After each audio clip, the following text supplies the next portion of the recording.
To prevent the apocalypse, we'll probably need to impose some new taxes. The easiest way to grab people's attention is to make them frightened. This is how we are built, really, as animals.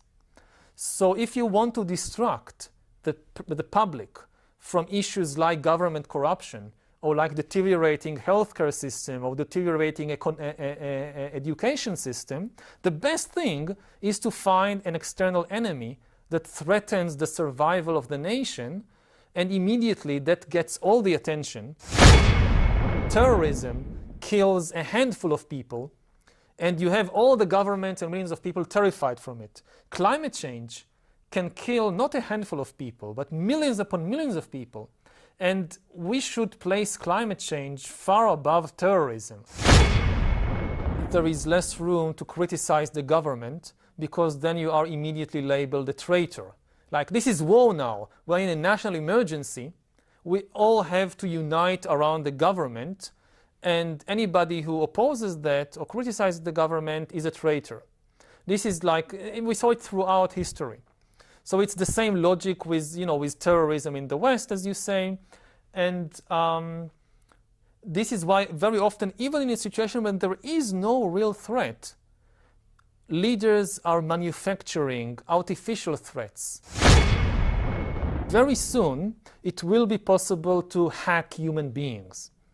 To hack human beings means that somebody outside me, a corporation or a government, can understand me better than I understand myself, can understand my desires, my feelings, my emotions, and then they can not only predict my choices, they can also manipulate my desires and increasingly take decisions on my behalf. Now, to hack a human being, to really understand what's happening in my mind, you need three things. You need a lot of biological knowledge, you need a lot of computing power, and you need a lot of data. When you have all these three, you can hack human beings and completely control them. Now, in the past, nobody had these three ingredients.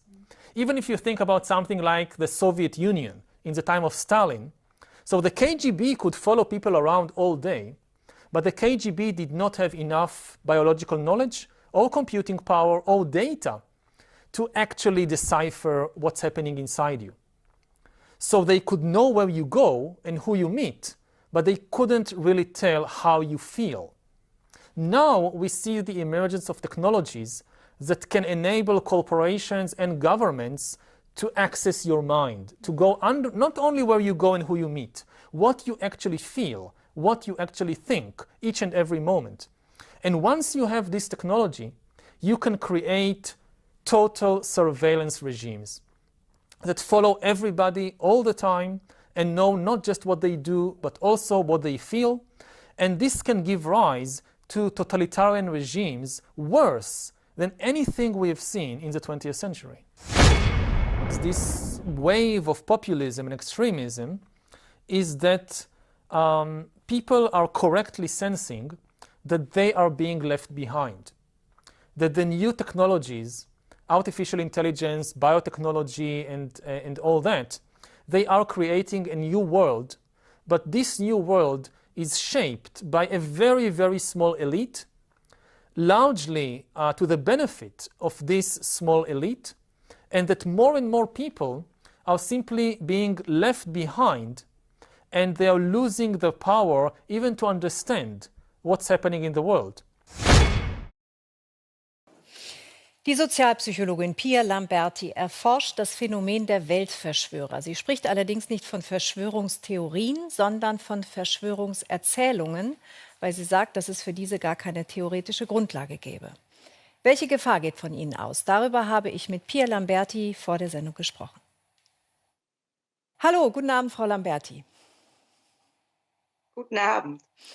Es sind ja die verschiedensten Gruppen, die jetzt auf die Straße gehen, auch heute Abend wieder. Warum erfahren diese Gruppen gerade jetzt einen so großen Zulauf? Prinzipiell ist es so aus einer psychologischen Perspektive, dass immer dann, wenn Menschen einen Kontrollverlust erleben, wenn sie sich machtlos fühlen, wenn sie nicht wissen, was als nächstes passiert, dass sie dann auch eher an Verschwörungen glauben, dass sie diesen Narrativen hinterherlaufen. This wave of populism and extremism is that people are correctly sensing that they are being left behind, that the new technologies, artificial intelligence, biotechnology, and all that, they are creating a new world, but this new world is shaped by a very, very small elite, largely to the benefit of this small elite, and that more and more people are simply being left behind, and they are losing the power even to understand what's happening in the world. The future is not just happening. The future is built by us, by a powerful community as you here in this room. We have the means to improve the state of the world.